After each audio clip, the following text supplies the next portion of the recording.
Hello everyone, this is Niti Singh. Hope you are all doing well. So in previous video we have discussed about the banking services provided by banks and different kinds of accounts like current account, saving account, RDs, recurring deposit account and FDs, that is fixed deposit account. Okay, and we have discussed about the formulas related to recurring deposit account, numericals, and we have solved one numerical also based on that formula. Clear? Okay, now let's discuss the banking part second. In this part we are going to discuss about the numericals related to recurring account deposits account. ठीक है, recurring deposit account से related जितने भी numericals हैं हमने दो formulas कल पढ़े थे. एक पढ़ा था इंटरेस्ट, जो रिकरिंग डिपॉजिट आरडीज पे हमें इंटरेस्ट मिलता है उससे जो फॉर्मूला उसे कैसे निकालते हैं, उस पर जो फॉर्मूला यूज़ होता है उसमें वो हमने पढ़ा था. और क्या पढ़ा था, मेच्योरिटी वैल्यू का फॉर्मूला, कि जो लमसम अमाउंट हमको आरडी अकाउंट से मिलता है जब हम कोई भी आरडी करते हैं उसके मेच्योर होने के बाद, उसका टेन्योर कंप्लीट होने के बाद जो भी लमसम अमाउंट निकलता है उसे कैसे आप निकाल सकते हो, इसका फॉर्मूला पढ़ा था जो कि था मेच्योरिटी वैल्यू का formula. Clear? Okay, let's move further. Let's discuss some questions based on the earlier topics. Means जो हमने कल पढ़ा था बैंकिंग पार्ट 1 में, उसके बेसिस पे ही कुछ क्वेश्चन है, इसको सॉल्व कर लेते हैं जिससे कि आपकी प्रीवियस नॉलेज चेक हो जाए. अगर आपको कुछ आप भूल चुके हो तो फिर से रिवाइज हो जाए. Okay, the first question, dash is a deposit account provided by a bank or other financial institutions. Other financial institutions कुछ ऐसी इंस्टीट्यूशन जो फाइनेंस में डील करती हो. बैंक तो करता ही है बट कुछ और भी फाइनेंशियल इंस्टीट्यूशंस होती हैं, उसके बारे में भी आपके सिलेबस में नहीं, आप पढ़ सकते हो. For individuals like us to save money and earn the modest interest for that money held in the account. Okay, ये एक प्रॉपर डेफिनेशन, एक प्रॉपर स्टेटमेंट है. अभी हमें चेक करना है कि ये स्टेटमेंट कौन से अकाउंट में सबसे बेस्ट फिक्स होती है. ठीक है, तो पहले हमें क्या देखना है, is a deposit account provided by a bank or other financial institution for individual to save money. या यहाँ पे कौन सा टर्म आया, सेव मनी. तो हमें जितने भी अकाउंट्स हमने पढ़े हैं हमें सबसे पहले याद करना चाहिए हमने कौन से अकाउंट को मनी सेव करने के लिए यूज़ किया है. जैसा कि नाम ही रिजेंबल कर रहा है, savings bank account, and in this account we earn the modest interest. ठीक है, जो भी अमाउंट हम डिपॉजिट करते हैं उसमें हमें थोड़ा इंटरेस्ट भी मिलता है सेविंग बैंक में. तो यहाँ पे फर्स्ट का आंसर क्या होगा, सेविंग्स बैंक अकाउंट, और we can say SB account. Clear? Savings bank account हम क्यों यूज़ करते हैं, अपना मनी सेव करने के लिए. उस पर भी हमें कुछ ना कुछ इंटरेस्ट बैंक प्रोवाइड करता है. Clear? Okay, moving to a next question. Yes, dash is a deposit of money that has a fixed time and pays higher interest than a savings account or SB account. SB account means savings bank account. Clear? तो यहाँ पे क्या है, ये कौन सा account है जिसमें हम मनी डिपॉजिट करते हैं for a fixed period of time है, और उसमें जो हमें इंटरेस्ट मिलता है वो सेविंग्स बैंक के अकाउंट के कंपैरिजन में ज़्यादा मिलता है. जो हम सेविंग अकाउंट में अपने मनी रखते हैं, जो अमाउंट हमारे सेविंग अकाउंट में होता है उसमें बैंक हमें जो इंटरेस्ट देता है वो इस अकाउंट से कम होता है. तो ये कौन सा अकाउंट है, फिक्स्ड डिपॉजिट अकाउंट. जैसा कि यहाँ पे टर्मिनोलॉजी गिवन है, ये जो टर्म है मीन्स फिक्स्ड टाइम. तो फिक्स्ड डिपॉजिट अकाउंट क्या होता है, एक ऐसा अकाउंट जिसमें हम फिक्स्ड टाइम पीरियड के लिए कुछ अमाउंट डिपॉजिट करते हैं और जब वो टाइम पीरियड ख़त्म हो जाता है, उस टाइम पीरियड के पूरे होने के बाद हम उस मनी को विड्रॉ कर सकते हैं. हमारी एफडी कंप्लीट हो जाती है तो बैंक हमें उस पर इंटरेस्ट भी प्रोवाइड करता है. उस मनी के साथ साथ जो मनी हमने डिपॉजिट किया उसके साथ हमको कुछ इंटरेस्ट भी मिलता है, और ये interest saving bank account interest से ज़्यादा होता है. Okay, it pays higher interest than a savings bank account. Clear? So answer for the second question is fixed deposit account. Clear? Okay, moving to a third question. Dash is a product to provide a person with an opportunity to build up savings through regular monthly deposits of fixed sum over a period of time. इस statement को बहुत clearly पढ़ो, बहुत carefully read करना है और एक एक टर्म को समझना है. अब is a product to provide a person with an opportunity to build up saving. अच्छा, यहाँ पर भी सेविंग आ रही है, तो सेविंग से डायरेक्ट हमें सेविंग अकाउंट की तरफ नहीं मूव करना है। ओके, उसके आगे भी कुछ उसके और भी फीचर्स गिवन है उस अकाउंट के, पहले उसको पढ़ना है, फिर हमें डिसाइड करना है कि सेविंग्स बैंक अकाउंट है कि कुछ और है। Saving through a regular monthly deposit. Monthly deposit, जैसे ही मंथली टर्म आया मेरा, हमारा कहाँ माइंड किधर चला गया, स्विच हो गया, रिकरिंग डिपॉजिट अकाउंट्स। हमने आरडी अकाउंट्स में पढ़ा है, जो आरडी अकाउंट्स होते हैं उसमें हम मंथली डिपॉजिट्स करते हैं। वैसे तो उसका चेंज कर सकते हैं, फ्लेक्सिबिलिटी होती है, आप क्वार्टरली भी ले सकते हो, आप एनुअली भी ले सकते हो, हाफ ईयरली भी ले सकते हो, बट वो बेसिकली होता किसके लिए, रेगुलर मंथली डिपॉजिट्स के लिए होता है। ऑफ फिक्स्ड सम, याद है हमने एक मोहन का एग्जाम्पल लिया था कल के क्वेश्चन में, तो मोहन क्या कर रहा था, अपने हर मंथ की 2000 सेविंग, वो जो 2000 था वो फिक्स था, हमने डिस्कस किया था, हर मंथ उसे 2000 ही डिपॉजिट करने होंगे। क्लियर? तो fixed sum over a period of time, और हर आरडी का एक कुछ ना कुछ मेच्योरिटी पीरियड होता है, टेन्योर पीरियड होता है, तो एक पर्टिकुलर पीरियड ऑफ टाइम के लिए एक फिक्स्ड अमाउंट हर मंथ रेगुलरली हर मंथ डिपॉजिट होता है। ये कौन सा अकाउंट होता है, recurring deposits account, C option, recurring deposit accounts, RD accounts. Clear? Okay, fourth one, Dash is a type of deposit account that caters to professionals and businessmen alike। ऐसा कौन सा डिपॉजिट अकाउंट होता है जो बहुत useful होता है, जो हेल्पफुल होता है प्रोफेशनल्स और बिजनेसमैन्स के लिए। हमने पढ़ा था बिजनेसमैन्स को कैसे अकाउंट की रिक्वायरमेंट होती है, एक ऐसा अकाउंट जिसमें हम बहुत ही फ्रीक्वेंटली, मतलब उसमें कोई टाइम बाउंडेशन ना हो कि नंबर ऑफ टाइम्स, इतने ही नंबर ऑफ टाइम्स आप ट्रांजेक्शन कर सकते हो, एक बहुत ही फ्रीक्वेंटली आप विड्रॉ भी करो और डिपॉजिट भी करो। तो करेंट अकाउंट, ये फीचर्स करेंट अकाउंट में होते हैं, ये वाले फीचर, कि आप एक दिन में बहुत ज़्यादा, मतलब कोई उसमें कोई लिमिट नहीं है, आप नंबर ऑफ ट्रांजेक्शन्स कर सकते हो। क्लियर? कल ही हमने पढ़ा था, तो करंट अकाउंट बिजनेसमैन और प्रोफेशनल्स के लिए बहुत यूज़फुल होता है। तो उसमें एक दिन में आप जितने भी चाहे नंबर ऑफ ट्रांजेक्शन्स हो सकते हैं, उसमें आप नंबर ऑफ टाइम्स डिपॉजिट कर सकते हो और विड्रॉ कर सकते हो within a same day. Clear? तो ये कौन सा अकाउंट हुआ, current account. Current account is a type of deposit account that caters to professionals and businessmen alike. Okay, चलो ये हो गए 4 टाइप्स ऑफ अकाउंट्स जो हमने कल डिस्कस किए थे, और उन अकाउंट्स के बारे में डिटेल से हमने फिर से एक थॉरो रिवीजन कर लिया। क्लियर? नाउ अभी हमने 2 फॉर्मूले डिस्कस किए थे कल, एक क्या था, interest, and second one is maturity value. ये इंटरेस्ट कुछ नहीं है, सिंपल इंटरेस्ट है जो हमारे रिकरिंग डिपॉजिट अकाउंट पे बैंक हमें देता है। जो भी अमाउंट हमारे अकाउंट आरडी अकाउंट में होता है, उसमें हमें बैंक जो इंटरेस्ट देता है, that is nothing but a simple interest. Clear? और इस फॉर्मूले का डेरिवेशन हम कल ऑलरेडी डिस्कस कर चुके हैं। क्लियर? एक बार रिवाइज कर लेते हैं, जितने भी यहाँ पे वेरिएबल्स हैं पी एन आर, इन सब की क्या मीनिंग है। पी क्या था, P means monthly investment. RDs recurring deposit account क्या होता है, फिर से सुन लो, रिकरिंग डिपॉजिट अमाउंट वो होता है जिसमें हम मंथली बेसिस पे कुछ ना कुछ अमाउंट डिपॉजिट करते हैं for a fixed time interval. Clear? Fixed time के लिए हर मंथ हम कुछ ना कुछ अमाउंट डिपॉजिट करते हैं, और जब वो टाइम पीरियड कंप्लीट हो जाता है तो बैंक हमें उस अमाउंट के साथ साथ उस पर कुछ इंटरेस्ट भी देता है।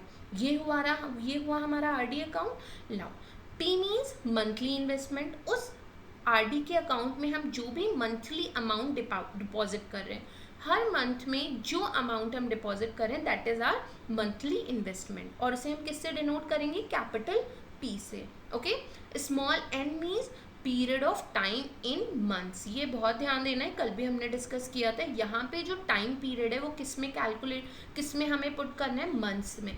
वो किसी में भी गिवन हो सकता है, डेज, वीक्स, ईयर, मंथ, किसी में भी होगा, बट जब भी हम उसको फॉर्मूले में पुट करेंगे तो हमेशा उसे कन्वर्ट करके हमें मंथ में कन्वर्ट करना होगा। Clear?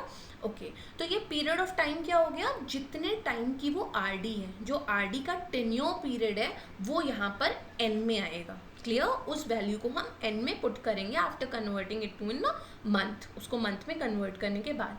Now R means, small R means rate of interest. ये वो रेट है जो, ये वो इंटरेस्ट का रेट है जो बैंक उस मनी पर हमें देता है. आरडी अकाउंट में जो अमाउंट है उसमें जो बैंक इंटरेस्ट दे रहा है that will be denoted by small R. Clear. अभी ये इंटरेस्ट का फॉर्मूला था capital P multiply by n+1 divide by 2 into 12. या P means monthly investment, N means time period and R means nothing but a rate of interest. Clear. ये rate of interest है divide by 100.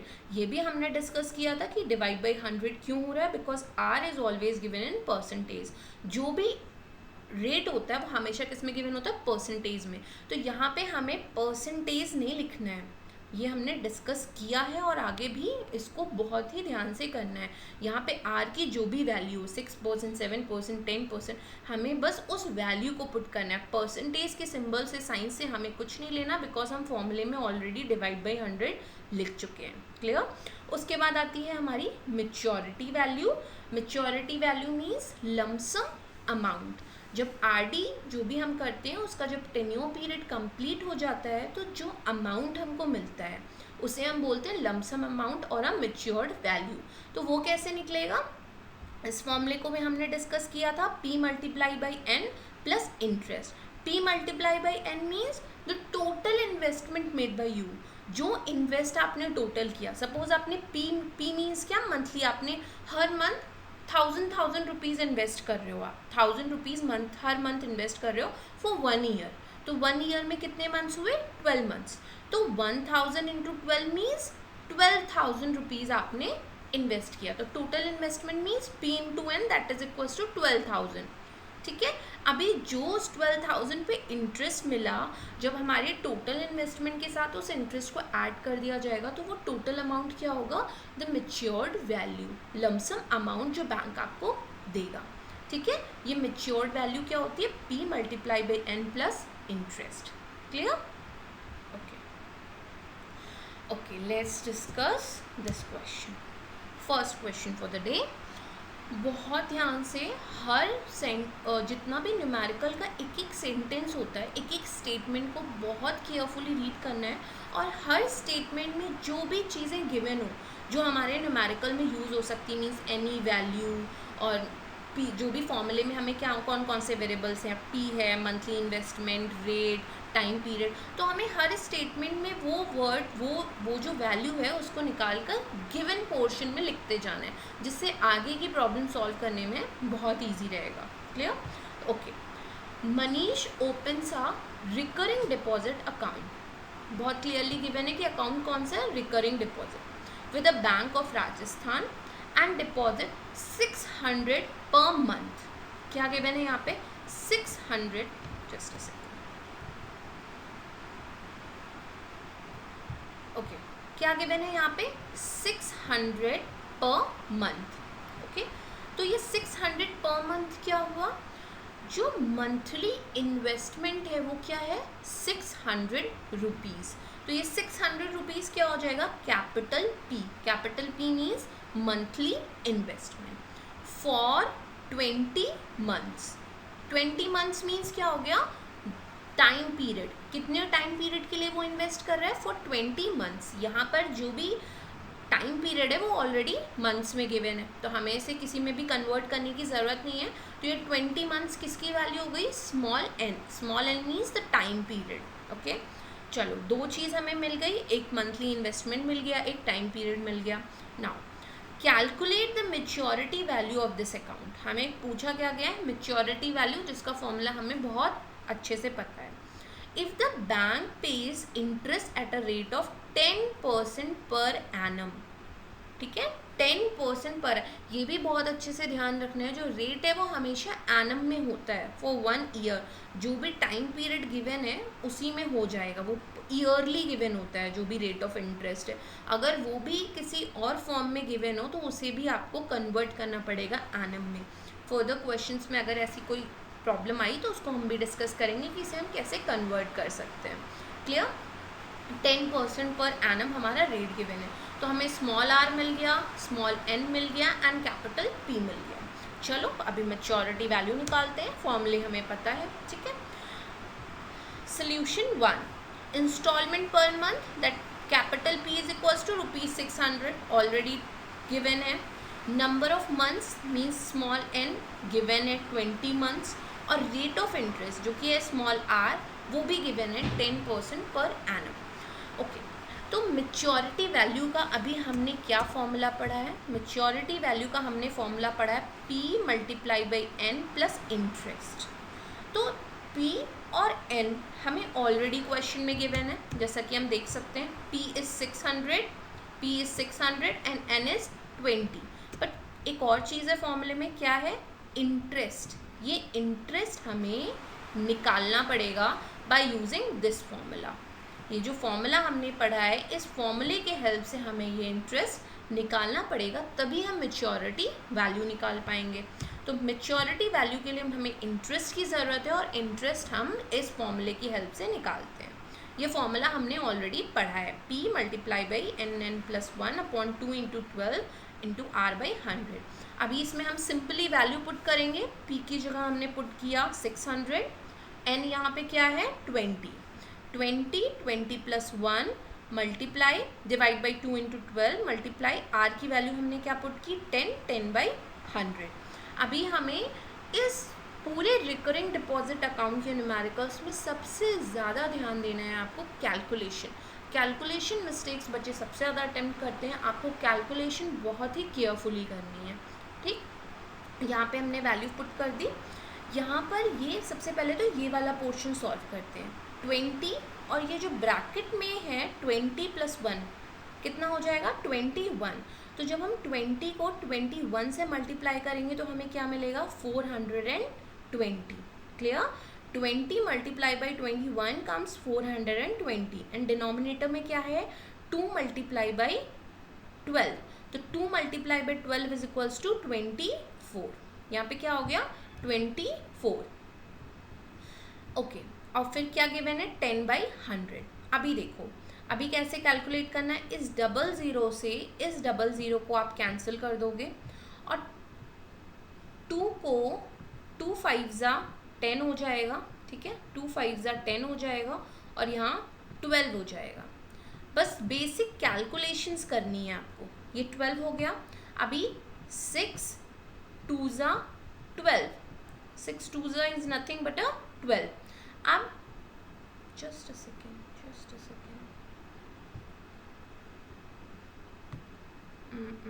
2 5 yes, ठीक है। 6 2 is 12। Now 420 को जब आप 2 से divide करोगे तो क्या आ जाएगा 210। तो डिनोमिनेटर में कुछ भी रिमेनिंग नहीं है। न्यूमरेटर में क्या बचा 210 एंड 5। यहाँ पे 5 भी तो बचा है ना। तो इस 5 को जब आप 210 से मल्टीप्लाई करोगे तो आपको क्या मिल जाएगा 1050। क्लियर? बस ये वाला जो पोर्शन है n + 1 डिवाइड बाई 2 × 12, इस पोर्शन को आपको बहुत केयरफुली सॉल्व करना है, फिर कैलकुलेशन में कोई ज़्यादा प्रॉब्लम नहीं होगी। 210 × 5 इज इक्वल्स टू 1050 रुपीज़। तो इंटरेस्ट क्या मिल रहा है 1050 रुपीज़। क्लियर? अभी हमें क्या निकालना है the amount that Manish will get at the time of maturity which is equals to the maturity value. जब मेच्योर हो जाएगा आरडी, उसके बाद जो अमाउंट मिलेगा मनीष को वो कितना होगा, उसका फॉर्मूला हमें पता है P × n plus interest. Simple सा फॉर्मूला। P की वैल्यू हमने पुट कर दी 600, n की वैल्यू हमने पुट कर दी 20 एंड इंटरेस्ट हमने ऑलरेडी निकाल लिया है जो कि है ₹1050। Now 600 multiplied by 20 comes 12,000 plus 1050। इन दोनों को ऐड कर दो आप। 12,000 plus 1050 comes 13,050 rupees। 13,050 is the answer for this question। Clear? बहुत ही सिंपल था। हमसे इंटरेस्ट पूछा नहीं है क्वेश्चन में, बट मेच्योरिटी वैल्यू निकालने के लिए हमें इंटरेस्ट निकालना पड़ेगा, बिकॉज फॉर्मूले में इंटरेस्ट की वैल्यू हमें पुट करनी है। Clear? Okay, let's move on to the next question। Okay, in this question Ritu has a recurring deposit account। ये given है कि अकाउंट का टाइप क्या है recurring deposit. And deposits 80 rupees per month. यहाँ पे P की वैल्यू क्या है, 80 रुपीज़। मंथली इंस्टॉलमेंट क्या हो रहा है, 80 रुपीज़। इसे आप नोट कर लिया आपने, P is equals to 80 rupees. Okay, now for 18 months, 18 months means time period which is already given in months, तो we need not to convert it into months, ठीक है, ये already given है months में। अभी n की value क्या हो गई, 18 months। Now find the rate of interest paid by the bank. अब देखो, पहले हमसे क्या पूछ रहे थे, सिंपली इंटरेस्ट पूछ रहे थे, मेच्योरिटी वैल्यू पूछ रहे थे, जिसका फॉर्मूला हमें ऑलरेडी पता है, उसमें हमें बस वैल्यू पुट करके आंसर फाइंड आउट करना है। बट ये भी यहाँ पे इन्होंने क्या पूछा है, rate of interest. Rate of interest क्या है, स्मॉल आर। हमें यहाँ पे क्या फाइंड आउट करना है, small r by the bank if the maturity value of the account is 1554। Clear. Previous question से बहुत सिमिलर है ये क्वेश्चन, बट प्रीवियस क्वेश्चन में हमें पी वैल्यू गिवन थी, मींस मंथली इन्वेस्टमेंट गिवन था, टाइम पीरियड गिवन था, मतलब स्मॉल एन गिवन था, और रेट ऑफ इंटरेस्ट भी गिवन था, और पूछा गया था मेच्योरिटी वैल्यू। बट इसमें मेच्योरिटी वैल्यू दे दिया है और पूछ क्या लिया है, रेट ऑफ इंटरेस्ट। फॉर्मूले वही यूज होंगे, बट थोड़ी बहुत कैलकुलेशन इधर उधर होगी। क्लियर, चलो देखते हैं कैसे होगी। गिवन क्या क्या चीज़ें हैं, गिवन है कि P की वैल्यू है 80 rupees, number of months N की वैल्यू है 18, और रेट हमें फाइंड आउट करना है। रेट ऑफ इंटरेस्ट हमेशा पर एनम में ही गिवन होता है, और जब भी वो क्वेश्चन में पूछता है तो हम उसको पर एनम में ही निकालते हैं। तो यहाँ पे हमने रेट ऑफ इंटरेस्ट को एक वेरिएबल ले लिया है, let the rate of interest is equals to r, small r ले लिया है। तो जहाँ पर भी हमें रेट ऑफ इंटरेस्ट लिखना होगा वहाँ हम क्या लिख देंगे, स्मॉल आर। इससे हमें कैलकुलेशन करने में ईजी रहेगा। क्लियर, चलो फॉर्मूले तो हमें दो ही पता है, जो भी क्वेश्चन होगा फॉर्मूला वही लगेगा। तो simple interest, simple interest means nothing but a interest that recurring deposit account pays to us. ठीक है, वही जो रिकरिंग डिपॉजिट अकाउंट पर इंटरेस्ट लग रहा है वही है ये सिंपल इंटरेस्ट। क्लियर, तो फॉर्मूला तो ये हमें पता है, P multiply by n, n plus 1 divide by 2 into 12 r by 100। ये है हमारा फॉर्मूला। जो जो वैल्यू हमें गिवन है हम सिंपली उस वैल्यू को इस फॉर्मूले में पुट कर देंगे। P की वैल्यू हमें पता है, दैट इज इक्वल्स टू 80, वो हमने पुट कर दी। N की वैल्यू हमें पता है, मतलब 18 वैल्यू गिवन है N की, तो वो हमने पुट कर दी 18 plus 1 divide by 2 into 12। But R की वैल्यू हमें फाइंड आउट करनी है। तो जब हमें R की वैल्यू पता नहीं है तो उसको हमने सिंपली स्मॉल r लिख दिया है।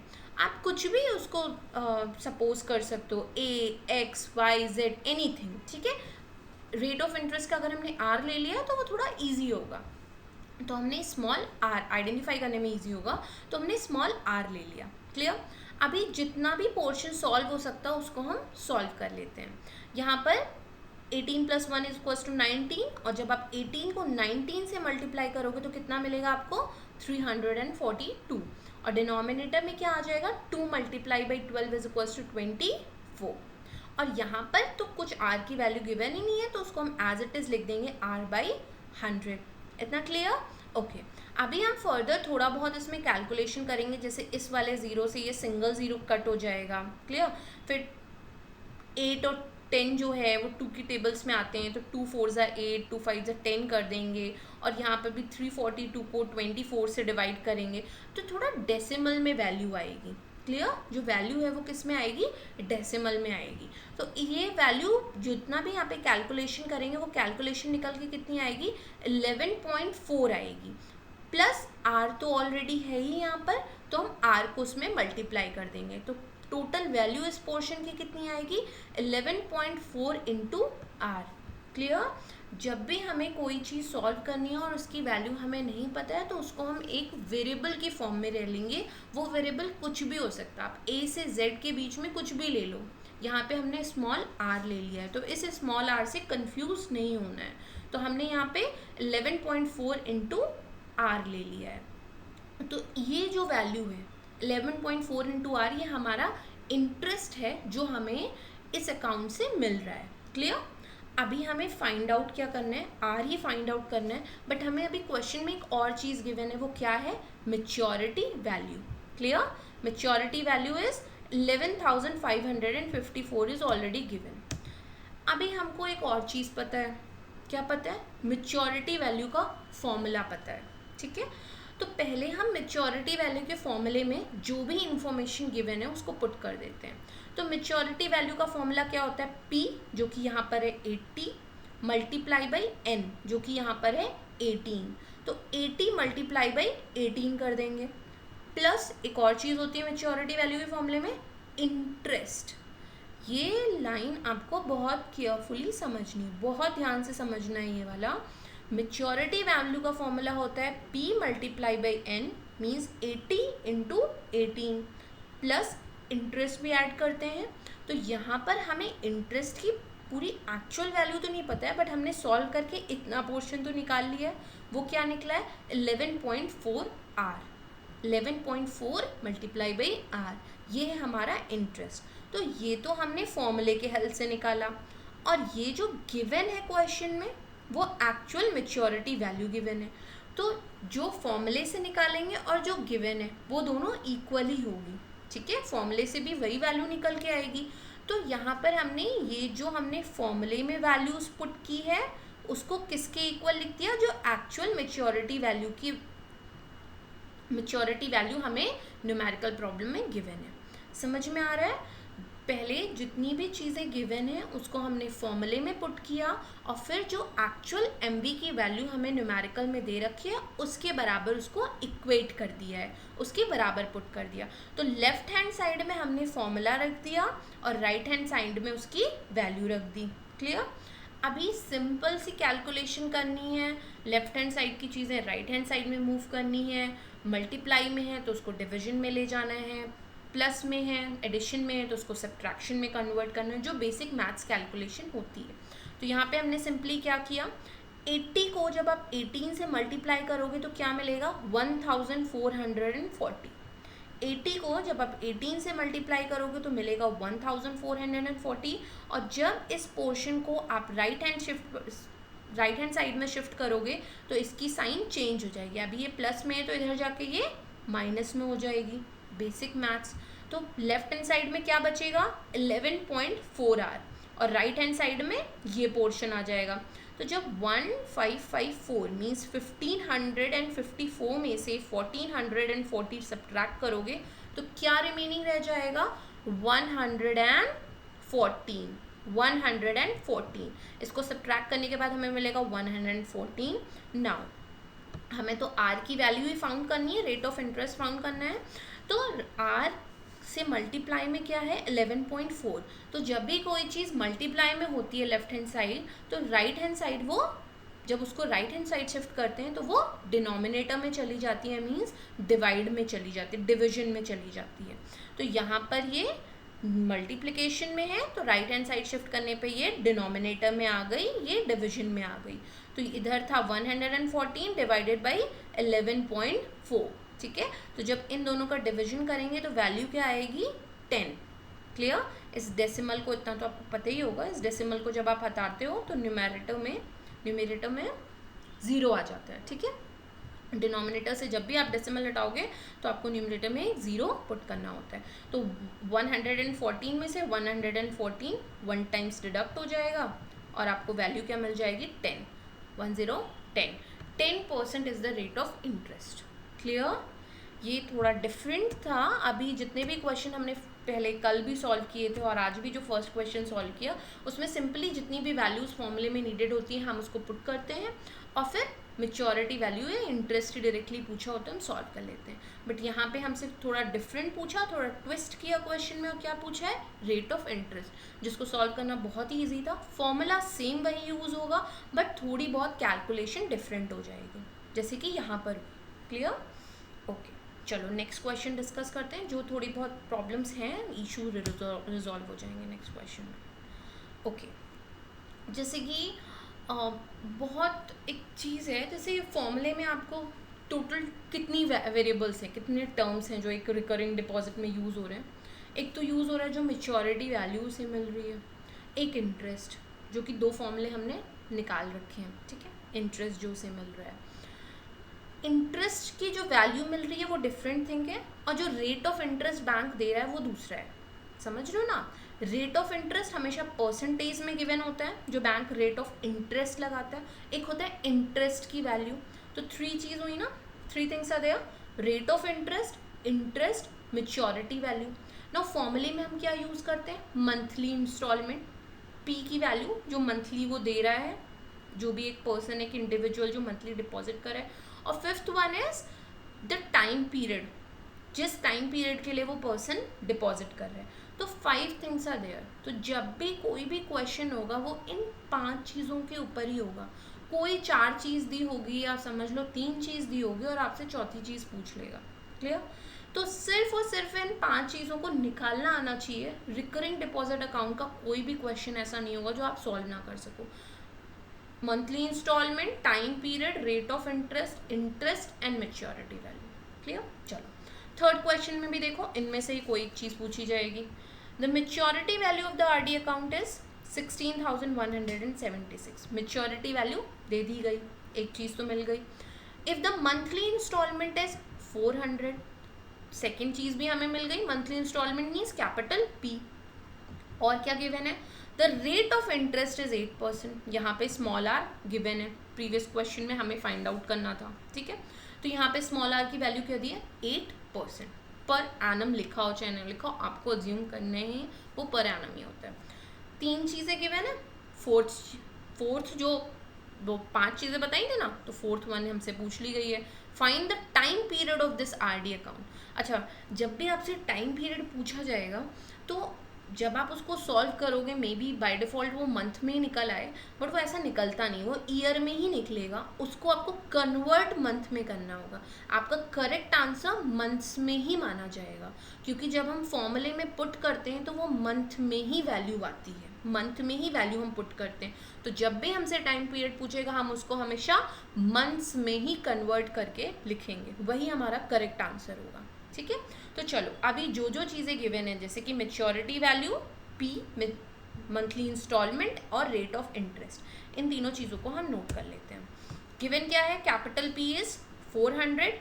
नंबर ऑफ मंथ्स तो हमें फाइंड आउट ही करने हैं, तो नंबर ऑफ मंथ्स यहाँ पे क्या है? n। और रेट ऑफ इंटरेस्ट हमें गिवन है 8। लास्ट टाइम हमें नंबर ऑफ मंथ्स पता था, कैपिटल पी पता था, बस आर नहीं पता था। यहाँ पे हमें आर और पी पता है लेकिन एन नहीं पता है।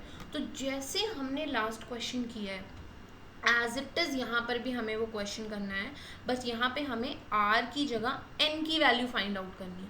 और थोड़ा सा आपको इसमें कैलकुलेशन में ध्यान देना पड़ेगा, बिकॉज क्यूमुलेटिव और रिकरिंग डिपॉजिट अकाउंट में क्यूमुलेटिव सम का फॉर्मूला आता है, जहाँ पे बनती है क्या? क्वाड्रेटिक इक्वेशन, जिसे सॉल्व करने में कैलकुलेशन मिस्टेक ज़रूर होती है। तो हमें उसको ध्यान देना है, अगर हमने ध्यान से की तो वो नहीं होगी। ठीक, तो सबसे पहले हमें सिंपल इंटरेस्ट, जो भी इंटरेस्ट की वैल्यू है उसे फाइंड आउट करना है। तभी तो क्वेश्चन में देखो क्या गिवन है, मैच्योरिटी वैल्यू गिवन है। और मैच्योरिटी वैल्यू का फॉर्मूला तुरंत दिमाग में ले आओ। जैसे मैच्योरिटी वैल्यू, जो भी टर्म आए मैच्योरिटी वैल्यू का, उसका फॉर्मूला स्ट्राइक करना चाहिए। उसमें ज़रूरत किस किस चीज़ की है? पी की है, एन की है, आई मीन्स इंटरेस्ट की है। ठीक है, तो यहाँ मैच्योरिटी वैल्यू तो हमें गिवन है। देखो इस चीज़ को बहुत ध्यान से समझना है। पहले हम फॉर्मूले की तरफ एक बार फॉर्मूले को डिस्कस करते हैं ध्यान से। यहाँ पे क्या वैल्यू गिवन है? लेफ्ट हैंड साइड में क्या गिवन है? Maturity value MV। और राइट हैंड साइड में क्या गिवन है? P into n into interest. 4 things are there, 4 चीज़ें हैं, 4 चीज़ों की वैल्यू पता। ये फॉर्मूले में हमें 4 चीज़ें पता है, 4 चीज़ दी हुई है। अगर हमें कोई भी 3 चीज़ पता है तो हम 4th वन आराम से निकाल लेंगे। कोई भी 3 की वैल्यू पता है तो चौथी वाली अपने आप निकल आएगी ना। तो देखो इसमें हमें मैच्योरिटी वैल्यू पता है, जो क्वेश्चन हम सॉल्व कर रहे हैं उसमें हमें लेफ्ट हैंड साइड की वैल्यू पता है, मैच्योरिटी वैल्यू हमें पता है, पी की वैल्यू हमें पता है, पी की वैल्यू हमें पता है। ठीक है, एन तो हमें फाइंड आउट ही करना है। तो इसका मतलब हम इंटरेस्ट अगर पता कर लें तो एन पता चल जाएगा। क्वेश्चन ऐसे ही सॉल्व करना है, क्या गिवन है, कौन सा फॉर्मूला यूज़ करना है और किस चीज़ को फाइंड आउट कर लें कि ये वाली चीज़ हमें मिल जाए। तो मैच्योरिटी वैल्यू गिवन है, पी गिवन है, एन पता करना है, इंटरेस्ट जैसे ही निकाला फॉर्मूले में वैल्यू रखा, एन की वैल्यू मिल जाएगी। ठीक, तो देखो यहाँ पे हमें अभी सबसे पहले क्या निकालना है, इंटरेस्ट। तो इंटरेस्ट वाला फॉर्मूला लगा दिया हमने। पी की वैल्यू 400 गिवन है, एन तो हमें पता ही नहीं है तो एन एज इट इज रह जाएगा, और आर की वैल्यू क्या है, wait I think light is gone, just a second.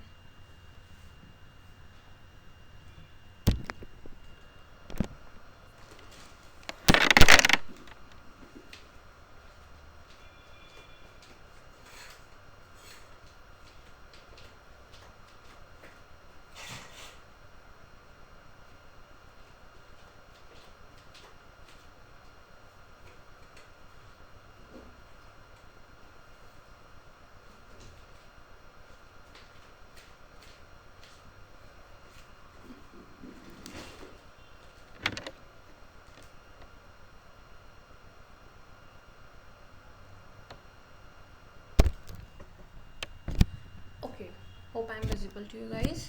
Okay, ठीक है, तो हमें मेच्योरिटी वैल्यू गिवन है, एन की वैल्यू फाइंड आउट करनी है। ओके, तो हमने यहाँ पे आर की वैल्यू पुट कर दी, एन की वैल्यू पता नहीं है, तो जो भी वैल्यू हमें गिवन है पहले हम उसकी कैलकुलेशन कर लेते हैं। ठीक है, इस वाले पोर्शन को हमें सॉल्व कर लेना है। तो यहाँ पे जो भी सिंपल कैलकुलेशन है, 2 यहाँ 00 से ये वाला 00 कैंसिल हो जाएगा। ओके, एंड 4 6 24, 4 6 24, उसके बाद कुछ नहीं बच रहा है, 8 बच रहा है, 2 4 8 एंड 2 3 6। बहुत ही सिंपल कैलकुलेशन है और हमें नहीं लगता अब इसके आगे फर्दर कुछ भी इसमें सॉल्व हो सकता है। तो जितना हमसे सॉल्व हो पाया हमने किया, और हमें क्या वैल्यू मिल गई, 4/3 n+1। n की वैल्यू तो हमें फाइंड आउट करनी है। लास्ट केस में क्या था, r आ रहा था क्योंकि हमें r फाइंड आउट करना था। इसमें क्या है, स्मॉल n आ रहा है। ठीक है, तो ये हमारा क्या निकल आया, सिंपल इंटरेस्ट। ये क्या निकल आया, सिंपल इंटरेस्ट। ठीक है, तो अभी हमें मेच्योरिटी वैल्यू का फॉर्मूला पता है, जिसमें हमें मेच्योरिटी वैल्यू गिवन है, पी पता है, इंटरेस्ट भी हमने निकाल ही लिया है। अब बस हमें क्या फाइंड आउट करना है, एन। तो हमें कोई भी फॉर्मूले में इतनी वैल्यूज पुट करनी है कि वहाँ पे एक सिंगल अननोन वेरिएबल ले जाए। ठीक है, तो अभी हम चलो मेच्योरिटी वैल्यू के फॉर्मूले में इस वैल्यू को पुट करते हैं। तो लेफ्ट हैंड साइड में क्या आएगा, मेच्योरिटी वैल्यू, जो कि फॉर्मूले में भी होता है। फिर क्या होता है, पी। पी यहाँ पे क्या गिवन है, 400, और उस p को हम किससे मल्टीप्लाई करते हैं, स्मॉल n से मल्टीप्लाई करते हैं। क्लियर, उसके बाद अब प्लस में क्या लगाते हैं, हम इंटरेस्ट को प्लस करते हैं। जो बैंक हमें इंटरेस्ट दे रहा है उसे हम प्लस करते हैं। तो यहाँ पे इंटरेस्ट क्या मिल रहा है हमें, जो कि हमने ऑलरेडी अभी ऊपर सॉल्व किया है। Interest is nothing but 4n+1 divide by 3। Okay, तो ये इंटरेस्ट आ गया हमारा। क्लियर, लेकिन अभी इस वाले आप लाइन को देखो, जब हमने सारी वैल्यूज फॉर्मूले में पुट कर दी तो भी दो अननोन चीज़ है। एक यहाँ पे मेच्योरिटी वैल्यू भी नहीं है, और राइट हैंड साइड में n तो है ही। राइट हैंड साइड में सिर्फ n है, बट लेफ्ट हैंड साइड में मेच्योरिटी वैल्यू की अभी हमने वैल्यू नहीं रखी है। बट इसमें कोई टेंशन की बात नहीं है, because maturity value already given है।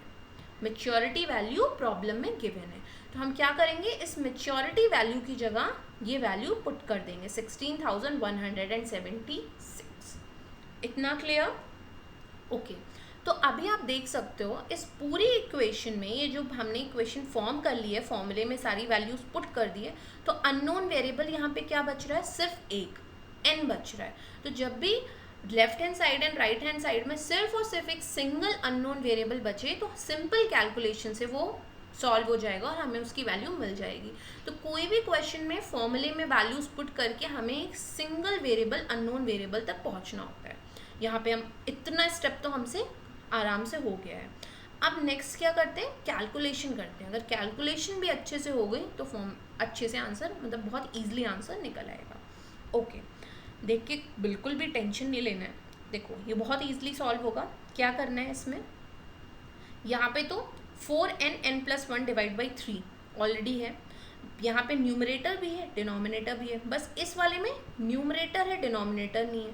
तो जब किसी में भी डिनोमिनेटर ना हो तो डिनोमिनेटर में 1 ले आते हैं। अभी दोनों इक्वल स्टेज पे है। ठीक है, अभी 1 और 3 का एलसीएम लेंगे तो क्या आता है, 1 और 3 का किसी का भी एलसीएम 1 के साथ लेने पे सेम नंबर आ जाता है। 1 3 का एलसीएम 3 आया। ओके, तो लेफ्ट हैंड साइड में इस वाले मतलब लेफ्ट हैंड साइड नहीं सॉरी, ये जो लेफ्ट पोर्शन है यहाँ के डिनोमिनेटर में 1 है, एलसीएम 3 आया है, तो ये 3 से मल्टीप्लाई हो जाएगा। ये तो बेसिक मैथ्स है। तो 3 into 400 is equals to 1200। Okay, 3 into 400 is equals to 12। ये n अभी आप रहने दो, ठीक है, इस n के बारे में अभी डिस्कस करेंगे। 3 into 400 is equals to 1200 and 3 into n means 3n। Clear? इधर क्या बात, इधर इस वाले पोर्शन को लिख लेते हैं, चलो एक बार इजी हो जाएगा। 1200 यहाँ आ गया, ठीक है, 1200 यहाँ आ गया और यहाँ क्या आ गया 3n। क्लियर? और ये बीच में आ गया प्लस साइन आपका। अभी प्लस, ये भी तो प्लस में ही है, तो ये वाला पोर्शन क्या आ गया 1200 प्लस 3n आ गया। अभी इस वाले पोर्शन पे आते हैं, तो यहाँ पे जो एलसीएम है वो भी 3 है और यहाँ पे डिनोमिनेटर भी 3 है। 3 1 ज़ा 3, तो ऊपर वाले न्यूमरेटर को पोर्शन को 1 टाइम्स ही मल्टीप्लाई करते हैं, ये तो पता है ना। जैसे ये यहाँ पे 1 था, एलसीएम 3 आया, 1 multiply by 3 is equals to 3। यहाँ पे 1 को उस एलसीएम तक जाने के लिए 3 टाइम्स मल्टीप्लाई होना पड़ा, तो हमें न्यूमरेटर को भी 3 टाइम्स मल्टीप्लाई करना पड़ता है। और यहाँ का जो डिनोमिनेटर वो 3 है और जो हमारा एलसीएम आया है वो 1 टाइम्स ऑफ 3 है। जो भी डिनोमिनेटर के जितने टाइम्स एलसीएम होता है, न्यूमरेटर हम उतने टाइम मल्टीप्लाई करते हैं। सेम नंबर हम न्यूमरेटर से मल्टीप्लाई करते हैं। क्लियर? जैसे यहाँ पे 3 है, हमारा एलसीएम भी 3 है, तो 3 को एलसीएम के इक्वल लाने में हमें कितने टाइम्स मल्टीप्लाई करना पड़ा, कौन सा नंबर मल्टीप्लाई करना पड़ा, 1 मल्टीप्लाई करना पड़ा, तो हमें न्यूमरेटर में भी 1 करना पड़ेगा। तो ये वैल्यू एज इट इज़ रह जाएगी। किसी भी चीज़ को 1 से मल्टीप्लाई करो तो वो एज इट इज़ रह जाती है। अच्छा, अभी 4n को जब n से मल्टीप्लाई करते हैं, तो जब भी किसी वेरिएबल को किसी वेरिएबल से मल्टीप्लाई करते हैं तो वो पावर में चला जाता है। तो यहाँ क्या हो जाएगा 4n स्क्वायर। ये वैल्यू क्या बन जाएगी 4n स्क्वायर, बिकॉज n को जब n से मल्टीप्लाई किया, ये तो एक वेरिएबल है, तो इसको हम कैसे लिखते हैं n स्क्वायर प्लस इस ब्रैकेट के अंदर मल्टीप्लिकेशन चल रहा है। 4n को पहले n से किया तो 4n स्क्वायर आया। अब जब 4n को 1 से करोगे तो जो वैल्यू है वही आ जाएगी 4n। क्लियर? जो वैल्यू है वही वैल्यू आ गई। ओके, अभी इसको और फर्दर हम लोग सॉल्व कर सकते हैं। कैसे सॉल्व कर सकते हैं, लेट्स चेक। यहाँ पर क्या आया आपका, wait a minute, 4 multiply by n, okay sorry it is in multiply, sorry ये थोड़ी मिस्टेक हो गई यहाँ पे। ये यहाँ पे मल्टीप्लाई का साइन है, ना कि प्लस का साइन है, ठीक है, ये मल्टीप्लाई का साइन है।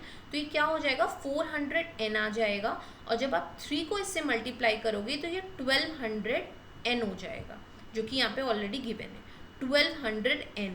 यहाँ पे मल्टीप्लाई का साइन है, तो जैसे ही 3 से मल्टीप्लाई हो गई, ये क्या बन जाएगा 1200n प्लस ये वाला जो पोर्शन हमने सॉल्व किया है 4n स्क्वायर प्लस 4n यहाँ पे आ जाएगा।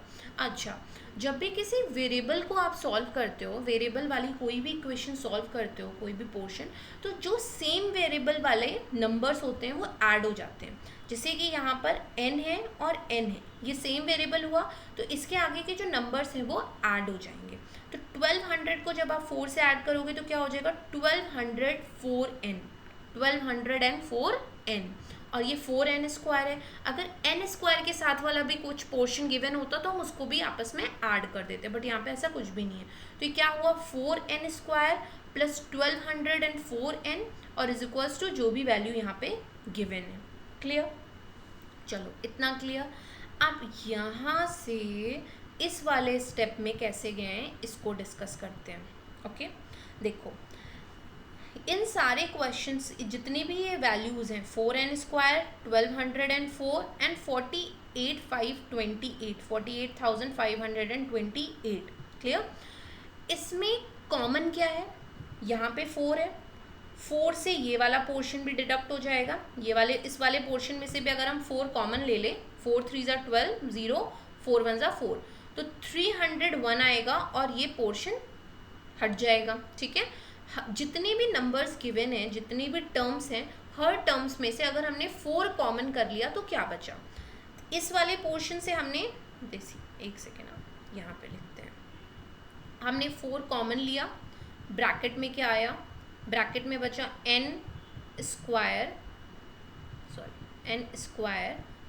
प्लस क्या बचा यहाँ पे 3 0 1 3 0 1 एंड n तो भी n भी तो है ना यहाँ पर, ये देखो यहाँ पे n भी है ना, n है ना ऑलरेडी।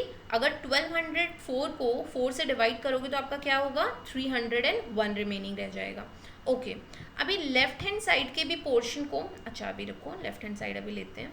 अब अगर हम राइट हैंड साइड के में पोर्शन को भी उसमें से भी 4 कॉमन ले लें तो क्या बचेगा, इसमें से भी अगर हमने 4 कॉमन ले लिया तो बचेगा 4 1 ज़ा 4 4 2 ज़ा 8, यहाँ पे 2 आएगा ना, 4 2 ज़ा 8, फिर हमने 4 1 ज़ा 4 और यहाँ से 1 रिमेनिंग चला गया तो 4 3 ज़ा 12 एंड 4 2 ज़ा 8।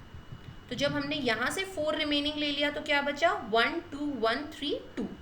इतना क्लियर, ये स्टेप क्लियर। दोनों साइड से आपको जो भी नंबर कॉमन, चलो यहाँ पे हमें 4 कॉमन मिल गया, हो सकता है किसी और क्वेश्चन में हमें सिर्फ 2 कॉमन मिले या मे बी 3 कॉमन मिले, कुछ भी नंबर कॉमन अगर हो तो हम उसको कैंसिल आउट कर देते हैं। तो दोनों साइड 4 4 है, वो 4 एक दूसरे से कैंसिल हो जाएगा। तो बचेगा क्या n square plus 301 is equals to 1 2 1 3 2। Okay अब हम इस राइट साइड के पोर्शन को लेफ्ट साइड में ले लेंगे तो साइन क्या हो जाएगा चेंज, यहाँ पे ये प्लस है तो इधर ये माइनस में आ गया और राइट साइड में क्या बचा 0। इतना क्लियर, राइट साइड में क्या बचा 0। अब क्वाड्रेटिक इक्वेशन कैसे फैक्टराइज करके हम सॉल्व करते हैं, या ऑलरेडी हमने फैक्टराइजेशन पोर्शन में पढ़ रखा है। जो फैक्टराइजेशन चैप्टर है उसमें आपने ये चीज़ें पढ़ रखी हैं, किसी भी क्वाड्रेटिक इक्वेशन को फैक्टराइज कैसे करते हैं। तो सेम उसी के हेल्प से हमने इसको फैक्टराइज कर लिया है। यहाँ n plus 337 and second bracket में n माइनस 36 इज देयर, ठीक है, ऑलरेडी आ गया है। अभी एक आया n is equals to minus 337, दोनों पोर्शन को हम सॉल्व करते हैं। आपने ये क्वाड्रेटिक इक्वेशन सॉल्व की होगी और n की वैल्यूज़ में 2 वैल्यूज़ आती हैं। अगर क्वाड्रेटिक है तो 2 वैल्यूज़ आएंगी, उससे ज़्यादा है मीन्स मान लो n टू द पावर 3 होती तो n की 3 वैल्यूज़ आती है, जिसको हम कभी कभी ट्रायल एंड एरर मेथड से भी सॉल्व करते हैं। तो एक वैल्यू आई 337 जो कि नेगेटिव में, एक पॉजिटिव में वैल्यू है जो कि है 36। तो कभी भी मंथ्स नेगेटिव में नहीं हो सकते तो वो वैल्यू तो नहीं होगी। तो यहाँ पे आंसर क्या हुआ 36, ठीक है। उन 2 वैल्यूज़ में से करेक्ट वैल्यू हमने कैसे निकाली कि जो n की नेगेटिव वैल्यू है, मंथ्स कभी आपने नेगेटिव में सुने, नेगेटिव नंबर ऑफ मंथ्स कभी नहीं होता, तो क्या आया 36। अच्छा ये हमने कैसे अज्यूम किया कि ये 36 मंथ्स में है, मे बी ये ईयर में होता। ये हमने इसलिए किया क्योंकि ये जो फॉर्मूला है ये मंथ्स के बेसिस पे ही बना है। देखा है आपने ये ना फॉर्मूला कैसे, इसमें डिवाइड बाय 12 किया है हमने, तो इसमें जो n की वैल्यू निकल के आएगी वो हमेशा मंथ्स में निकल कर आएगी। तो यहाँ पे क्या है 36 मंथ्स, ये मंथ्स क्लियर हुआ ना।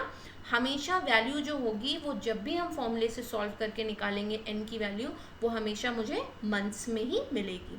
तो यहाँ पे वैल्यू कितनी आ गई 36 मंथ्स, ठीक है, answer is 36 months. Suppose question में अगर पूछा है कि find out the time period in years, okay, अगर क्वेश्चन में ईयर्स पूछा है तो आप उसको ईयर्स में भी कन्वर्ट कर सकते हो। in one year there is 12 months, ठीक है, in 1 year there is 12 months, so in 1 month there is 1/12 year। तो यहाँ पे 36 मंथ्स है, इसको ईयर्स में कन्वर्ट करना है तो इसको हमें किससे डिवाइड करना पड़ेगा 12। इतना clear, 36/12 is equals to 3 years। 3 years is your answer और 36 months you can say, okay clear. थोड़ी सी कैलकुलेशन, जब भी टाइम पीरियड निकालना होता है तो हमें एक क्वाड्रेटिक इक्वेशन सॉल्व करनी पड़ेगी, क्योंकि यहाँ पे क्यूमुलेटिव सम है, रिकरिंग डिपॉजिट है, क्यूमुलेटिव डिपॉजिट है, हर मंथ कुछ ना कुछ ऐड हो रहा है, इवन सेम अमाउंट ऐड हो रहा है। तो यहाँ पे हमें क्वाड्रेटिक इक्वेशन को सॉल्व करने में बहुत ही ज़्यादा ध्यान देना पड़ेगा, क्योंकि कैलकुलेशन मिस्टेक होने के सबसे ज़्यादा चांसेस यहीं पे होते हैं। Hope this question is clear now. Okay चलो नेक्स्ट क्वेश्चन करते हैं। Okay next question, mister Bajaj needs 30,000 after 2 years। अभी देखो इस क्वेश्चन की लैंग्वेज को समझना है। कभी कभी अभी हमने जितने पहले क्वेश्चंस किए उस क्वेश्चन में क्या है, प्रॉपर टर्म्स गिवन है, maturity value, monthly installment, rate of interest. But कभी कभी क्या होता है, क्वेश्चन में वो टर्मिनोलॉजी नहीं गिवन होती है जो हमने फॉर्मूले में पढ़ रखी है, तो इसीलिए हम हर टर्मिनोलॉजी की बहुत अच्छे से मीनिंग समझते हैं, क्योंकि क्वेश्चन किसी भी लैंग्वेज में हो सकता है। तो जो भी क्वेश्चन में वैल्यू गिवन है, हम उसको जो टर्मिनोलॉजी हमें पता है उसमें ईजिली पुट कर ले। ठीक, अभी देखो, mister Bajaj needs 30,000। How much money he needs? 30,000। Mister Bajaj को 30,000 रुपीज़ की रिक्वायरमेंट है। आफ्टर 2 ईयर्स, 2 ईयर्स के बाद, इनको 2 ईयर्स के बाद 30,000 रुपीज़ चाहिए। What least money in multiple of 5? बहुत अच्छे से समझना है, कौन सा मतलब कम से कम वो कितना money in the multiple of 5, जो भी मनी होगा वो 5 से मल्टीप्लाई हो पाए। ठीक है, must he deposit every month in a recurring deposit account to get required money after 2 years, the rate of interest being 8% per annum. मैंने आपको फॉर्मूला बताया था कि फॉर्मूले में जो भी चीज़ें हमें पता करनी होती है उसकी कुछ पोर्शन हमें गिवन होता है और कुछ पोर्शन हमें फॉर्मूले में वैल्यू पुट करके सॉल्व करके निकालना होता है। बट यहाँ पर देखो हमें क्या गिवन है, यहाँ पर भी हमको 3 चीज़ गिवन है। 3 चीज़ तो ये देकर ही रहेंगे। 30,000 रुपीज़ मिस्टर बजाज को 2 साल बाद चाहिए। अभी आप समझ रहे हो यहाँ पे। और अकाउंट का टाइप क्या बताया गया? Recurring deposit. तो कितना टाइम पीरियड क्या है मिस्टर बजाज ने दिया है? 2 ईयर्स। तो मतलब कोई भी आरडी वो करेंगे तो वो 2 ईयर्स की करना चाह रहे हैं, उन्हें 2 ईयर्स के बाद मनी की रिक्वायरमेंट है। तो टाइम पीरियड मतलब एन यहाँ पर क्या हो गया? 2 × 12 = 24 मंथ्स। एक चीज़ हमने निकाल ली। और एक सबसे सिंपल सी चीज़ यहाँ पे परसेंटेज में हमें नज़र आ रही है, जो कि है रेट ऑफ इंटरेस्ट। तो स्मॉल आर क्या हो गया? 8। स्मॉल आर की वैल्यू क्या हो गई? 8। अभी हमें ये पता करना है कि ये 30,000 किस चीज़ की वैल्यू हो सकती है। तो फिर से क्वेश्चन को पढ़ते हैं। He needs 30,000 after 2 years. After 2 years, RD 2 year की हो रही है, और जब आरडी 2 ईयर कंप्लीट कर लेगी तो जो अमाउंट हमको मिलता है आरडी के मेच्योर होने के बाद, वो क्या होता है? Nothing but a matured value. Okay, तो यहाँ पे ये 30,000 क्या है? Maturity value. फिर से 3 चीज़ हमें पता हो गई। ओके, मेच्योरिटी वैल्यू पता है, पी पता है, आर पता है, एन पता है, आर पता है। अभी हमें क्या फाइंड आउट करना है? पी, कि मिस्टर बजाज को मंथली इंस्टॉलमेंट क्या देनी चाहिए। what least money in multiple of 5 must he deposit every month in that RD account। ये भी एक क्वेश्चन डाल दिया गया है, ये एक छोटा सा स्टेटमेंट, एक पोर्शन इन्होंने ऐड किया है कि जो मंथली इन्वेस्टमेंट है it must be is in a multiple of 5। वो जो इन्वेस्टमेंट है वो 5 के टेबल में आना चाहिए, चाहे वो 500 हो, चाहे वो 510 हो, चाहे वो 520 हो, बट वो मल्टीपल होना चाहिए 5 का। चलो, जो जो गिवन है उसे लिखते हैं। पी की वैल्यू हमें फाइंड आउट करनी है, एन की वैल्यू हमें गिवन है, 2 ईयर्स गिवन थी जिसे हमने मंथ में कन्वर्ट कर ली 24 मंथ्स। रेट ऑफ इंटरेस्ट हमें गिवन है जो कि है 8%। 8 वैल्यू पुट करेंगे।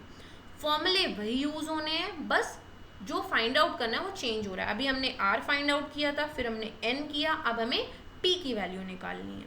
चलो, सिंपल इंटरेस्ट के फॉर्मूले में जो जो वैल्यूज़ हमें पता है तुरंत रखते हैं। पी की वैल्यू पता नहीं है, एन की वैल्यू हमें पता है, उसे रख दी हमने 24 + 1।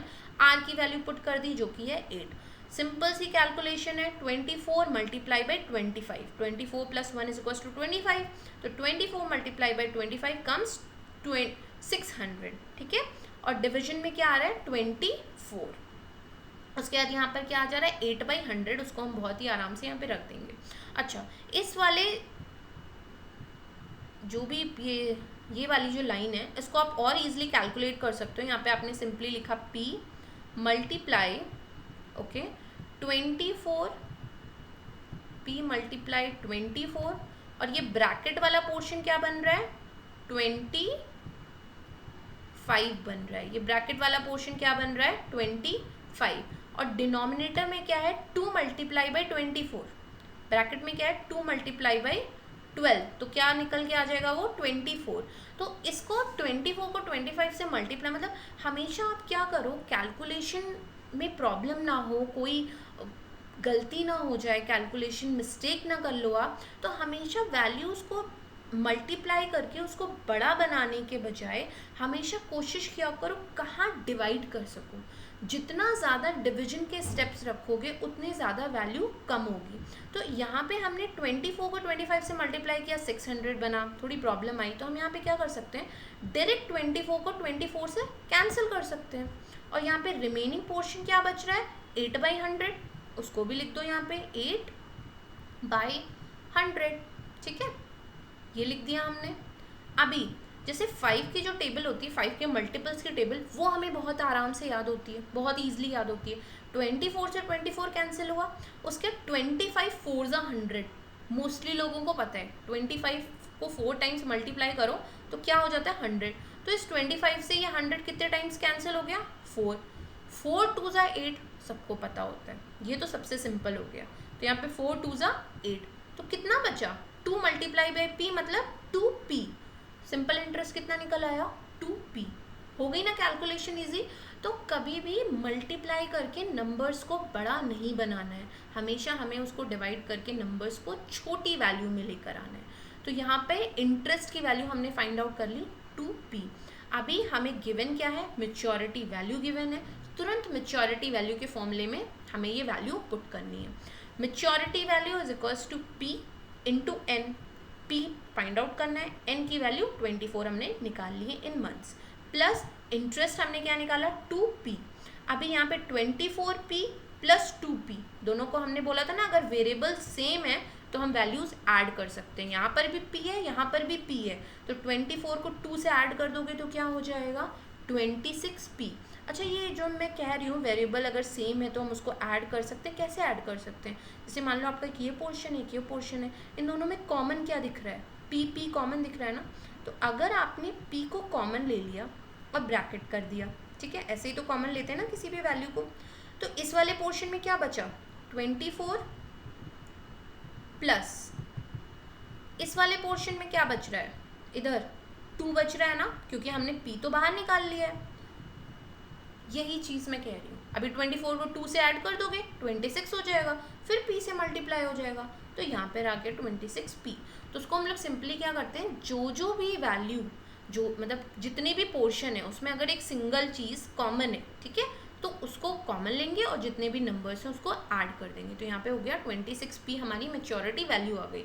और मेच्योरिटी वैल्यू की वैल्यू गिवन है हमें न्यूमेरिकल में ऑलरेडी, जो कि है 30,000। तो 30,000 को 26p के बराबर रख देंगे और p की वैल्यू बहुत ही ईजिली फाइंड आउट कर लेंगे।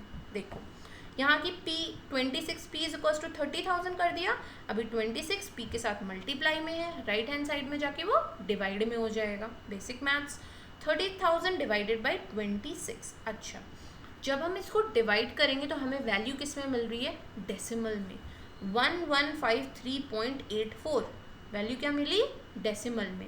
और हमसे क्वेश्चन में बहुत ही क्लियरली मेंशन है कि हमें प्रिंसिपल जो हमारा इंस्टॉलमेंट है पर मंथ, वो हमें क्या चाहिए, मल्टीपल ऑफ 5 में चाहिए, वो 5 का मल्टीपल होना चाहिए। तो ये 1153 5 के टेबल में तो नहीं आएगा, 5 का मल्टीपल जो भी होता है उसके एंड में या तो 0 होता है या तो 5 होता है, इतना पता है हमको। 5 के मल्टीपल में हमेशा या तो 0 होगा या तो 5। वैल्यू है 1153.84, मीन्स इसको हम 1154 कह सकते हैं, क्योंकि 0.84, जब भी पॉइंट के बाद वैल्यू 5 से ज़्यादा होती है तो हम उसको आगे ही होल नंबर में चेंज करते हैं, मतलब 1154 लिख सकते हैं इसको। लोग कहते हैं ना लमसम अप्रॉक्सीमेट बताओ, तो इसे हम 1154 कर सकते हैं। अच्छा, हमने 1154 तो इसे लिख दिया, बट मल्टीपल ऑफ 5 करने के लिए हमें एक और ऐड करना पड़ेगा, तब ये 1155 बन जाएगा। तो 5 का मल्टीपल बनाने के लिए हमने इसको अप्रॉक्सीमेटली 1155 मान लिया, ठीक है। तो मिस्टर बजाज 1155 रुपीज़ हर मंथ डिपॉजिट करते रहेंगे, तो after 2 years at a rate of 8% he will get amount 30,000। ये था क्वेश्चन की मीनिंग। हमने फाइंड आउट करके दे दिया कि हाँ मिस्टर बजाज आप 11,155 रुपीज़ हर मंथ आप डिपॉजिट करो, और अगर आपका बैंक आपको 8% पर एनम पे इंटरेस्ट देगा तो आपको 2 ईयर्स में 30,000 रुपीज़ मिल जाएंगे। क्लियर? ओके, इंटरेस्टिंग क्वेश्चन था ये। चलो अभी आज के लिए लास्ट क्वेश्चन, चलो इसको सॉल्व करते हैं। Gopal has a cumulative deposit account. Cumulative deposit account means nothing but a recurring deposit account. जो आरडी होता है उसी को हम क्यूमुलेटिव डिपॉजिट अकाउंट कहते हैं, क्योंकि उसमें क्यूमुलेटिव सम होता है हर मंथ में। Okay, and deposits 900 per month. 900 per month means monthly instalment उनकी क्या है 900, जो कि है P के बराबर। P is equal to ₹900 for a period of 4 years. 4 years means N की वैल्यू गिवन है, टाइम पीरियड गिवन है, तो N हमेशा मंथ्स में होता है। 4 multiply by 12 is equal to 48 months. अच्छा, जो भी आप गिवन वैल्यूज लिखोगे, जिस SI यूनिट बोलो और जिस यूनिट में आपको उसको फॉर्मूले में पुट करना है, आप उस यूनिट में कन्वर्ट करके लिखना, वरना मिस्टेक सबसे ज़्यादा यही होती है, हम उसको ईयर्स में ही पुट कर देते हैं वैल्यू, तो फिर सारा आंसर गलत हो जाएगा। तो N की वैल्यू आप 4 नहीं लिखो, लिखो 4 multiply by 12 is equal to 48 months, ऐसे लिखना है। Now he gets 52,020 rupees at the time of maturity. Maturity पे जो वैल्यू मिलती है वो हमेशा मेच्योरिटी वैल्यू मिलती है, तो यहाँ पे क्या गिवन है, मेच्योरिटी वैल्यू गिवन है। फाइंड आउट क्या करना है, रेट ऑफ इंटरेस्ट। ऐसा क्वेश्चन हमने ऑलरेडी पहले करा है, बहुत इजी है, बस वैल्यूज चेंज है, कुछ भी टेंशन नहीं है इसमें। P की वैल्यू 900, N की वैल्यू 48 हमने ऑलरेडी मंथ्स में लिखी है। R हमें फाइंड आउट करना है, मेच्योरिटी वैल्यू हमें गिवन है। R फाइंड आउट करने के लिए मेच्योरिटी वैल्यू के हेल्प से मेच्योरिटी वैल्यू का फॉर्मूला लगाएंगे, जो कि होता है P multiply by N plus interest. P की वैल्यू गिवन है, N की वैल्यू गिवन है, बस इंटरेस्ट फाइंड आउट करना है, R तुरंत आ जाएगा। इंटरेस्ट का फॉर्मूला लगाते हैं। इंटरेस्ट का formula P multiply by N plus 1 divide by 2 into 12 into R by 100। बार बार इस फॉर्मूले को जितनी बार यूज़ कर रहे हैं उतनी बार ये फॉर्मूला और अच्छे से माइंड में आ रहा है, याद करने की ज़रूरत नहीं, जितनी प्रैक्टिस हो रही है फॉर्मूला उतनी बार लिखा जा रहा है। ओके, P की वैल्यू पुट की 900 रुपीज़, N की वैल्यू पुट कर दिया 48, R बाई 100। जो मैंने बताया है कभी भी मल्टीप्लाई नहीं करना है, यहाँ पे 48 है, यहाँ पर 48 प्लस 1 है, तो सिंपल बस इस वाले पोर्शन की कैलकुलेशन दिखा रही हूँ। 48 मल्टीप्लाई 48 प्लस 1 कितना हो जाएगा 49। डिनोमिनेटर क्या है 2 इंटू 12 मीन्स 24। कैलकुलेशन हमेशा इजी करनी है। ये 100 से ये 900 जब कैंसिल हुआ तो हमें क्या मिला 9 मिला, तो यहाँ पे हम मल्टीप्लाई में क्या लिख देंगे, देखो नीचे का ये पोर्शन कर लिया, न्यूमरेटर ये कर लिया, 100 से 900 को डिवाइड कर दिया, 900 को 100 से, तो हमें क्या मिल गया 9, और क्या बचा अभी R, क्या बचा R। क्लियर? तो इतनी चीज़ देखो, अभी इतना बड़ा पोर्शन इतने छोटे में हो गया ना, डिवाइड पे ध्यान देना है। अभी देखो और क्या डिवाइड हो सकता है, बहुत ही सिंपल सा दिख रहा है, 24 2 ज़ा 48, सिंपल सिंपल एकदम सिंपल डिवीजन है। डिनोमिनेटर में सब कुछ हट गया, कुछ बचा ही नहीं डिनोमिनेटर में, बस न्यूमरेटर पोर्शन बचा है। तो 49 2 9 जा 18, 49 इंटू 18, बस दो चीज़। अभी आपने पूरे में कहीं पर भी कोई भी बड़ी कैलकुलेशन नहीं की, छोटी छोटी कैलकुलेशन से आपने अपने इतने बड़े कैलकुलेशन को छोटा सा बना दिया है। अभी बस आपको एक बड़ी मल्टीप्लाई करना है, 49 से 18 को मल्टीप्लाई करोगे तो आपको क्या मिल जाएगा 882, और R जो हमने यहाँ पे लिखा है, R तो हमें फाइंड आउट ही करना है। तो देखो कितनी ईजिली सॉल्व हो गया। तो हमारा इंटरेस्ट क्या आया 882 R। क्लियर? अभी इस वैल्यू को हम मेच्योरिटी वैल्यू वाले फॉर्मूले में पुट कर देंगे। तो इंटरेस्ट की जगह हमने क्या पुट कर दिया 882 R, P की जगह हमने पुट किया 900, एंड N क्या है हमारा 48। नाउ 900 मल्टीप्लाई बाई 48, इसकी वैल्यू क्या हो जाएगी, इसकी वैल्यू हो जाएगी 43,200। ठीक है, जब वैल्यू हमने पुट कर दी तो हमें ये वाला पोर्शन मिल रहा है, ये वाला जो लाइन है ये आफ्टर पुटिंग द वैल्यू, ठीक है, जब पुट हम वैल्यूज पुट कर दे रहे हैं, मेच्योरिटी वैल्यू की भी वैल्यू पुट कर दी, तब हमने ये वाली लाइन मिली। अभी हमने क्या किया, ये वाला जो पोर्शन है जो हमारा टोटल इन्वेस्टमेंट है 900 इंटू 48, वो कितना आ रहा है 43,200, उसको हम राइट हैंड साइड में ले गए तो साइन चेंज हो गया, सब्ट्रैक्शन में आ गया वो। अब 52,020 में से 43,200 जब हमने सब्ट्रैक्ट किया तो हमें क्या मिला 820, जो कि हमने यहाँ पे लिख दिया। इसको सब्ट्रैक्ट करने पे मिल क्या रहा है 8820, सब्ट्रैक्ट करके आप देख लेना हमें क्या मिल रहा है 8820। उसके बाद आर के साथ मल्टीप्लाई में है 882, तो जब हम इसको यहाँ नीचे ले आएंगे राइट हैंड साइड में जब लाएंगे तो ये 882 बन जाएगा, ठीक है, 882 बन जाएगा इज इक्वल्स टू किसके इक्वल टू हो जाएगा आर के। क्लियर। तो इस वाले लाइन को जब हमने सॉल्व किया तो ये सब्ट्रैक्ट जब किया तो 8820 आया, और इसको जब हम मल्टीप्लाई को राइट हैंड साइड में लाते हैं तो डिवाइड में हो जाता है 882 हो गया is equals to r. Same वही चीज़ हमने यहाँ लिखी हुई है। तो जब हम इसको सॉल्व करेंगे तो ये 10 टाइम्स ये डिवाइड हो जाएगा, 8820 सिंपल है, 10 टाइम्स जाएगा तो आर की वैल्यू क्या हो जाएगी 10%। हमेशा फॉर्मूले में परसेंट हमने ऑलरेडी डिवाइड बाय 100 कर दिया, तो रेट जब भी निकलेगा वो परसेंटेज में ही निकलेगा, ठीक है। कोई परसेंटेज का वहाँ पे वैल्यू नहीं पुट करना, कहीं पर भी 1/100 नहीं लगाना, बिकॉज हमें फॉर्मूला ही वैसे गिवन है, बट हम आंसर में हमेशा क्या लिखेंगे 10%। ओके, अभी मुझे ऐसा लगता है हमने इतने क्वेश्चंस कर लिए हैं कि रिकरिंग डिपॉजिट अकाउंट के इस चैप्टर में आपको किसी भी न्यूमेरिकल में कोई प्रॉब्लम नहीं आने वाली। बस आपको ये 2 फॉर्मूले अच्छे से याद रखने और इसकी सारी जितनी भी टर्मिनोलॉजीज़ है, टोटल 5 टर्मिनोलॉजीज़ हैं, monthly investment, time period, rate of interest, interest, maturity value, तो जितनी भी टर्मिनोलॉजी है इसको बहुत अच्छे से समझना है। क्वेश्चन की लैंग्वेज कुछ भी होगी, अगर टर्मिनोलॉजी क्लियर है तो हमें कहीं पर भी कोई भी प्रॉब्लम नहीं आएगी। क्लियर।